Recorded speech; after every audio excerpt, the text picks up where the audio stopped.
C'est peut-être une bonne nouvelle.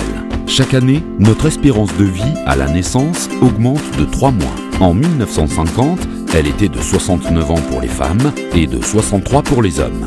Elle est aujourd'hui de 85 ans pour les femmes et 79 ans pour les hommes. En 60 années, nous avons gagné plus de 16 ans d'espérance de vie. Cet allongement de la durée de la vie modifie l'équilibre entre les groupes d'âge. En 1950, 34% des Français avaient moins de 20 ans et 16% plus de 60. En 2014, il y avait 24% de moins de 20 ans et 25% de plus de 60. En 2060, nous serons 32% de plus de 60 ans et plus que 22% de moins de 20 ans. Demain, un tiers de la population française aura plus de 60 ans. Cela représentera 24 millions de personnes âgées. Quelles seront les conséquences dans nos villes et dans nos vies ?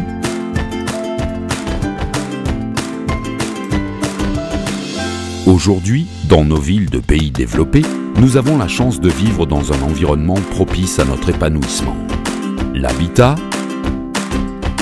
la mobilité, l'aménagement urbain, l'accès à l'alimentation et aux biens matériels, l'accès aux soins, l'accès à la culture et aux loisirs sont les éléments factuels qui participent à la réussite de notre vie personnelle et sociale.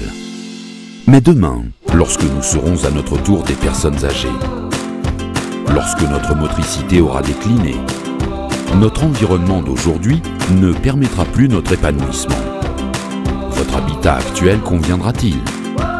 Serez-vous autonome pour vous déplacer, pour accéder aux marchandises et à la culture ?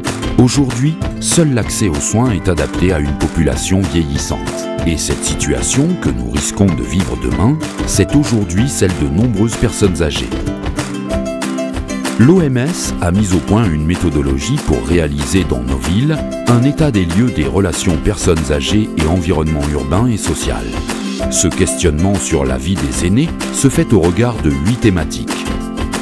L'habitat, les bâtiments et les espaces extérieurs, le transport et la mobilité, la participation citoyenne et l'emploi, l'autonomie, les services et les soins, la culture et les loisirs, le lien social et solidaire, l'information et la communication. La méthode Ville Amie des aînés est basée sur le partage d'expériences entre les villes adhérentes et sur les savoir-faire, le bon sens et l'anticipation de tous ceux qui participent au développement de l'environnement urbain et social d'une commune. La grande idée de Ville Amie des aînés est d'associer tous les acteurs de la ville, personnes âgées comprises, et de mettre en place des outils qui invitent les aînés à vivre des retraites citoyennes et d'utilité sociale. Actuellement déjà, selon les villes, la qualité de vie des aînés n'est pas la même. Il y a Monsieur Dupont qui n'a pas la chance de vivre dans une ville adaptée au vieillissement. Il ne peut pratiquement plus sortir de chez lui. Il y a le même Monsieur Dupont qui, lui, vit dans une ville adaptée au vieillissement. Il a emménagé récemment dans un appartement fonctionnel. Il reçoit chaque mois un programme d'activités et de services dédiés aux seniors. Il sort dès qu'il le désire en faisant appel à l'association Transport Solidaire. Il participe à des cours d'informatique. Il peut de nouveau faire quelques courses car des sièges ont été installés lui permettant de se reposer tous les 300 mètres. Grâce au bus à plateforme, il peut se rendre à l'autre bout de la ville chez son ami Monsieur Durand, etc., etc. Vous qui regardez cette vidéo, vous qui espérez vivre longtemps, quelle sera votre vieillesse et dans quelle ville? Serez-vous épanoui? Serez-vous isolé et seul? Cela dépend en partie de ceux qui, aujourd'hui, bâtissent nos villes.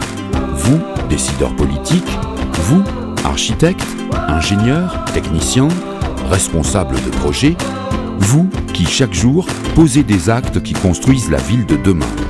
Lorsque vous réaménagez un centre-ville, lorsque vous construisez des bâtiments publics, lorsque vous développez une politique de transport, lorsque vous inventez des services, lorsque vous communiquez, êtes-vous suffisamment à l'écoute des besoins des aînés de votre ville? Adhérer au réseau francophone Ville Amie des aînés, c'est bénéficier d'une méthodologie et de savoir-faire pour réussir la ville de demain. c'est partager les expériences réussies entre villes adhérentes. C'est construire ensemble les chances d'offrir aux aînés d'aujourd'hui et à ceux de demain, c'est-à-dire vous, une vieillesse réussie.